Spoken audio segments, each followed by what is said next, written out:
My lovely viewers, Assalamu alaikum. Welcome to my channel knowledge of everything. I hope आप सब लोग खैर और आफियत से होंगे और अपने अपने घरों में सेफली होंगे। आज मैं आपके साथ इस वीडियो में इंडिया के इंडस्ट्री के बारे में डिस्कस करने वाली हूँ।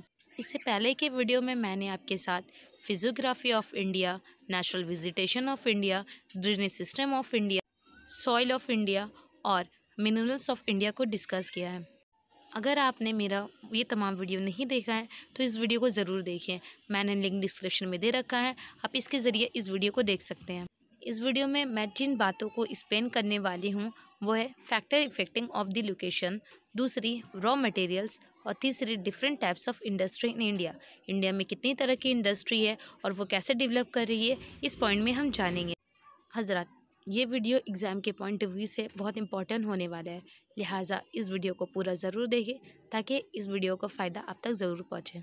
तो व्यूअर्स, बगैर किसी वक्त ज़ाया किए आज की अपनी वीडियो की शुरुआत करते हैं। हमारा सबसे पहला टॉपिक है फैक्टर्स इफेक्टिंग द लोकेशन। कोई भी इंडस्ट्री, चाहे वो इंडिया में कायम की जाए या फिर इंडिया के बाहर कायम की जाए, वो कुछ चीज़ों को देखकर लगाई जाती हैं।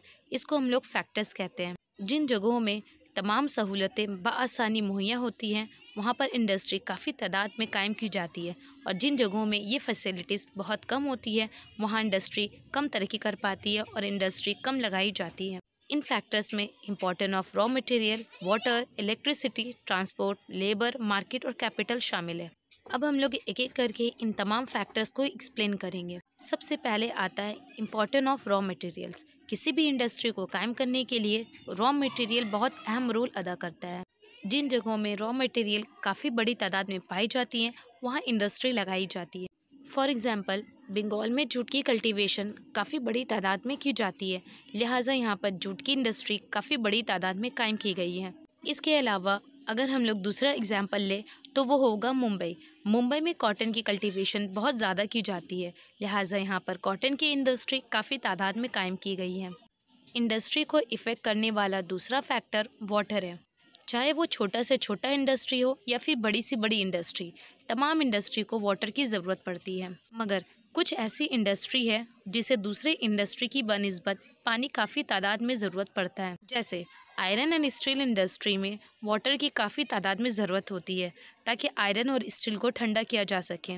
इसलिए आयरन और स्टील की इंडस्ट्री जमशेदपुर में सोन और रेखा रिवर के किनारे लगाई गई है।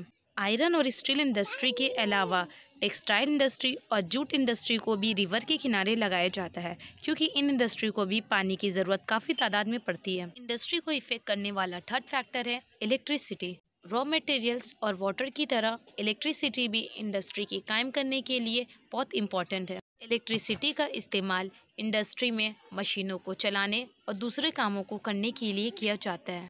सबसे ज़्यादा इलेक्ट्रिसिटी की ज़रूरत आयरन एंड स्टील इंडस्ट्री को पड़ती है। यहाँ पर आयरन और स्टील को पिघलाया जाता है। इसके बाद सबसे ज़्यादा इलेक्ट्रिसिटी की ज़रूरत एल्युमिनियम इंडस्ट्री को पड़ती है। इंडस्ट्री को इफ़ेक्ट करने के लिए ट्रांसपोर्ट को फोर्थ पोजीशन हासिल है। तमाम इंडस्ट्री उन जगहों में कायम की जाती हैं जहां पर ट्रांसपोर्ट का सिस्टम बहुत बेहतरीन हो और ट्रांसपोर्टेशन में कम से कम खर्च आए। ट्रांसपोर्ट के लिए रोडवेज, एयरवेज, वाटरवेज तीनों तरह की सहूलतें बआसानी मुहैया हो। चूँकि ये तीनों सहूलतें मुंबई, कोलकाता और चेन्नई में बआसानी दस्तयाब हो जाती है, इसलिए यहाँ पर काफ़ी तादाद में इंडस्ट्री लगाई गई है। इसके अलावा सप्लाई ऑफ लेबर भी इंडस्ट्री पर इफेक्ट करने वाला एक फैक्टर है। ट्रांसपोर्ट की सहूलत की तरह इंडस्ट्री भी उन जगहों पर कायम की जाती है जहां पर सस्ती और बआसानी लेबर मुहैया हो। इंडिया की इंडस्ट्री में 2 टाइप्स के लेबर काम करते हैं, एक स्किल लेबर, दूसरा अनस्किल लेबर। स्किल लेबर की तनख्वाह अनस्किल लेबर की तनख्वाह के मुकाबले में काफ़ी ज़्यादा होती है। चूँकि बंगाल, बिहार और झारखंड में बआसानी और सस्ते लेबर मिल जाते हैं, इसलिए यहाँ पर इंडस्ट्री काफ़ी तादाद में ग्रो कर रही है। इन तमाम फैक्टर के बाद इंडस्ट्री को इफ़ेक्ट करने वाली सबसे इम्पॉर्टेंट फैक्टर मार्केट है।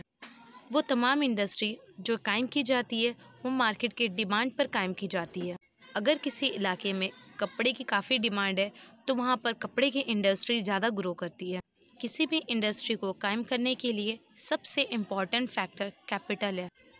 कैपिटल के बगैर किसी भी इंडस्ट्री को कायम नहीं किया जा सकता है, लिहाजा कैपिटल को मुहैया कराने के लिए बहुत सारे बैंक लोन देते हैं और बहुत सारे पोस्ट ऑफिस भी कायम किए गए हैं। जैसे हम जानते हैं, रॉ मटेरियल इंडस्ट्री में इस्तेमाल होने वाला सबसे इम्पॉर्टेंट चीज़ है। रॉ मटेरियल के बगैर किसी भी सामान को तैयार नहीं किया जा सकता है। हिंदुस्तान में दो तरह की रॉ मटेरियल इस्तेमाल की जाती है, प्योर रॉ मटेरियल्स और impure raw material. Pure raw material वो रॉ मटेरियल है जिसके इस्तेमाल से कम वेस्ट प्रोड्यूस होता है। जैसे 1 टन कॉटन का अगर हम लोग इस्तेमाल करें तो इससे 1 टन क्लॉथ ही बनता है। इसलिए कॉटन की इंडस्ट्री कॉटन प्रोडक्शन एरिया के नज़दीक लगाई जाती है। अब हम लोग डिस्कस करेंगे अपने आखिरी topic, different types of industry in India. इस वीडियो में हम लोग डिफरेंट तरह की इंडस्ट्री के बारे में जानकारी हासिल करेंगे और साथ ही साथ इनके डेवलपमेंट की वजह भी जानेंगे। सबसे पहले जो इंडस्ट्री है वो है cotton textile industry. Cotton textile industry Hindustan में कायम होने वाली सबसे पहले इंडस्ट्री थी।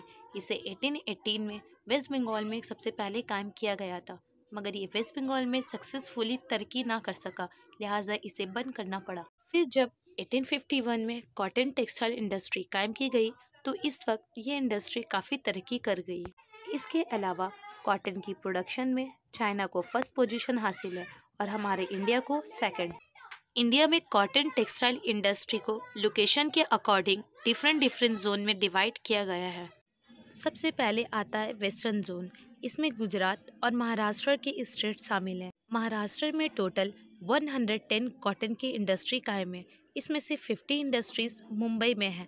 इसके अलावा महाराष्ट्र के पुणे, नागपुर, सोलापुर और जलगांव में कॉटन की इंडस्ट्री कायम की गई है, जबकि गुजरात में 72 कॉटन इंडस्ट्रीज कायम की गई है। कॉटन की कल्टीवेशन और इसकी इंडस्ट्री की डेवलपमेंट के लिए अहमदाबाद को मैनचेस्टर ऑफ इंडिया कहा जाता है।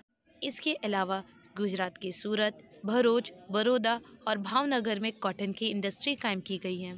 सेकेंड जोन में सदर्न जोन आता है। इसमें 225 कॉटन इंडस्ट्रियाँ कायम की गई है। इस जोन में तमिलनाडु, केरला, कर्नाटका, गोवा और आंध्र प्रदेश शामिल है। थर्ड जोन में नॉर्थ जोन आता है।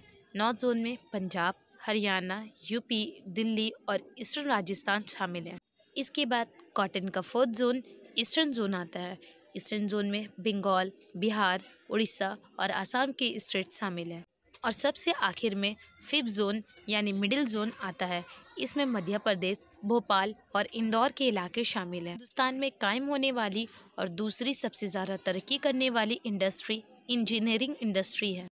ये इंडस्ट्री स्किल बेस्ड लेबर पर मुनहसर करती है।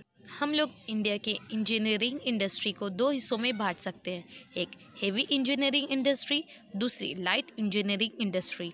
हेवी इंजीनियरिंग इंडस्ट्री वो इंडस्ट्री है जिसमें हेवी मशीन बनाई जाती है, जैसे शिप, ट्रैक्टर और रेलवे इंजन्स। जबकि दूसरी तरफ है लाइट इंजीनियरिंग इंडस्ट्री। इसमें वो इंडस्ट्री शामिल है जहाँ पर लाइट मशीन बनाई जाती है, जैसे साइकिल, सिलाई मशीन, टाइपराइटर वगैरह। हिंदुस्तान की तीसरी इम्पॉर्टेंट इंडस्ट्री ऑटोमोबाइल इंडस्ट्री है। ऑटोमोबाइल इंडस्ट्री उन इंडस्ट्री को कहा जाता है जिसमें बस, ट्रैक्टर, रेल वगैरह तैयार की जाती है, यानी इस इंडस्ट्री में ट्रांसपोर्ट को बनाया जाता है। हिंदुस्तान में ऑटोमोबाइल इंडस्ट्री 1947 के बाद काफ़ी तरक्की कर पाई थी। इसके अलावा सबसे पहला ऑटोमोबाइल इंडस्ट्री 1947 में मुंबई में कायम किया गया था, जिसका नाम प्रीमियर ऑटोमोबाइल लिमिटेड था। इस इंडस्ट्री को कायम करने के बाद दूसरा ऑटोमोबाइल इंडस्ट्री वेस्ट बंगाल में 1948 में कायम किया गया था। इसका नाम हिंदुस्तान मोटर लिमिटेड था। इसके अलावा ऑटोमोबाइल इंडस्ट्री झारखंड में भी कायम की गई थी, जिसका नाम टाटा इंजीनियरिंग एंड लोकोमोटर था। इसके अलावा ये इंडस्ट्री हरियाणा, महाराष्ट्र, कर्नाटका और यूपी में भी कायम किया गया था। हिंदुस्तान की आखिरी सबसे इम्पॉर्टेंट इंडस्ट्री पेट्रोकेमिकल इंडस्ट्री है। पेट्रोकेमिकल इंडस्ट्री उन इंडस्ट्री को कहते हैं जिसमें पेट्रोल को साफ करके तमाम चीज़ें तैयार की जाती है। आज के टाइम में सबसे ज़्यादा तरक्की करने वाली इंडस्ट्री पेट्रोकेमिकल इंडस्ट्री है। पेट्रोकेमिकल इंडस्ट्री पेट्रोल माइंस के करीब लगाई जाती हैं, जहां पेट्रोल को साफ करके मीथेन, इथिलीन और प्रोपिलीन हासिल की जाती है। इन पेट्रोकेमिकल का इस्तेमाल plastic, fertiliser, pesticide, medicine, perfume और डिटर्जेंट बनाने में किया जाता है। हिंदुस्तान में सबसे पहले पेट्रोकेमिकल इंडस्ट्री 1966 में महाराष्ट्र में कायम की गई थी। इसके अलावा पेट्रोकेमिकल इंडस्ट्री गुजरात, जामनगर और वेस्ट बंगाल में भी कायम की गई है। दोस्तों, आज का मैं अपना सेक्शन यहीं ख़त्म करती हूँ। आई होप ये वीडियो आपके लिए यूज़फुल रहा होगा। अगर आपको ये वीडियो थोड़ा सा भी इन्फॉर्मेटिव लगा तो इसे अपने दोस्तों के साथ ज़रूर शेयर करें ताकि उन तक ये इन्फॉर्मेशन ज़रूर से ज़रूर पहुँचे। इसके अलावा अगर आपको वीडियो थोड़ा सा भी अच्छा लगा हो तो उसे एक लाइक ज़रूर करें। आपकी एक लाइक से मुझे काफ़ी मोटिवेशन मिलता है। और हाँ नाजरीन, अगर आप मेरे चैनल में नए हों तो इसे सब्सक्राइब ज़रूर करें और बेल आइकन प्रेस करें ताकि इन्फॉर्मेटिव वीडियो आप तक ज़रूर से ज़रूर पहुँचे। और इस वीडियो से रिलेटेड अगर आपको कोई क्वेश्चन है तो मुझे आप नीचे कमेंट करके बता सकते हैं। मैं मिलती हूँ आपसे नेक्स्ट वीडियो में। तब तक के लिए अल्लाह हाफिज़।